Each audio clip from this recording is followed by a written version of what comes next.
जय श्री कृष्ण दोस्तों, बी असरा फैमिली में आपका स्वागत है। पूर्णिमा संतान की इच्छा रखने वाले को इस दिन अवश्य उपाय करना चाहिए। दोस्तों आज हम आपको संपूर्ण जानकारी दे रहे हैं पूर्णिमा के दिन पुत्र प्राप्ति के लिए आपको कौन सा उपाय करना चाहिए जिससे कि श्री हरि भगवान की आपके कृपा हो जाए और आपको संतान की प्राप्ति हो।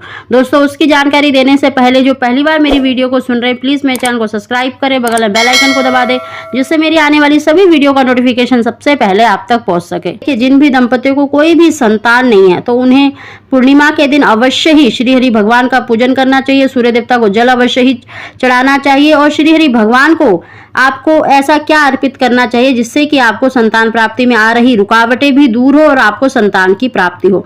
दोस्तों इस दिन बहुत ही श्रेष्ठ योग बना हुआ है।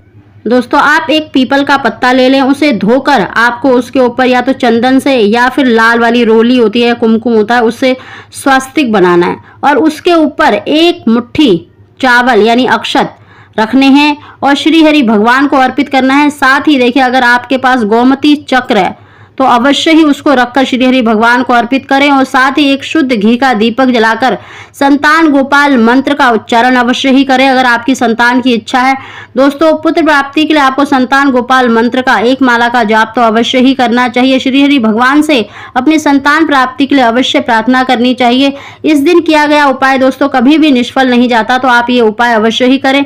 साथ ही दोस्तों इस दिन आपको सफेद वस्तु का दान अवश्य ही करना चाहिए, चाहे तो आप चावल का कर सकते हैं, चीनी का कर सकते हैं या सफेद तिलों का दान बहुत ही श्रेष्ठ माना जाता है, तो आप सफेद तिल का दान कर सकते हैं। अगर आपकी कोख बंधी हुई है किसी प्रकार से भी, अगर आपको संतान की प्राप्ति नहीं हो रही तो आप जो तिल दान करने वाले हैं उनको अपने ऊपर से, अपने सिर के ऊपर से 7 बार उसार के अवश्य ही दान कर दें, चाहे किसी गरीब को दे दें या मंदिर में दे दें। अगर कोई भी ना मिले तो आप पीपल के पेड़ के नीचे भी रख सकते हैं, चाहे तो आप एक मुट्ठी तिल ले लें या फिर 250 ग्राम ले लें, वो आपकी इच्छा है, लेकिन ये उपाय अवश्य करना चाहिए और सफेद वस्तु का दान अवश्य ही करना चाहिए।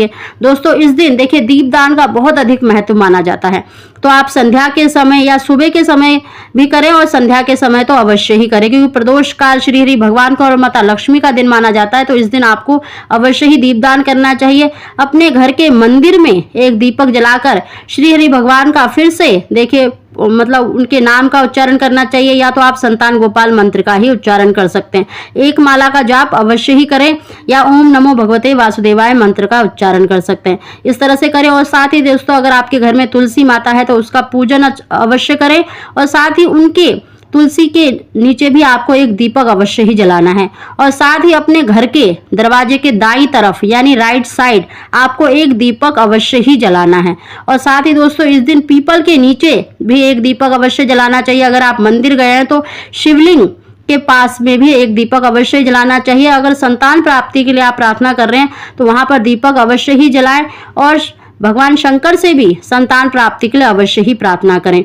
दोस्तों कोख बंधन खोलने के लिए देखिए हमने पहले भी उपाय बताया है, तो आप उसको भी अवश्य ही करें और पीपल के नीचे सरसों के तेल का दीपक अवश्य ही जलाएं, जिससे कि आपके जितने भी ग्रह दोष हैं वो भी दूर होते हैं। इस दिन आपको श्री हरि भगवान को पीपल के पत्ते पर एक मुट्ठी चावल और एक गोमती चक्र तो अवश्य ही अर्पित करना है और संतान गोपाल मंत्र का उच्चारण अवश्य ही करें और साथ ही किसी वस्तु का भोग लगाना चाहें तो अवश्य ही श्री हरि भगवान को भोग लगाएं, लेकिन उसमें तुलसी दल अवश्य ही डालें।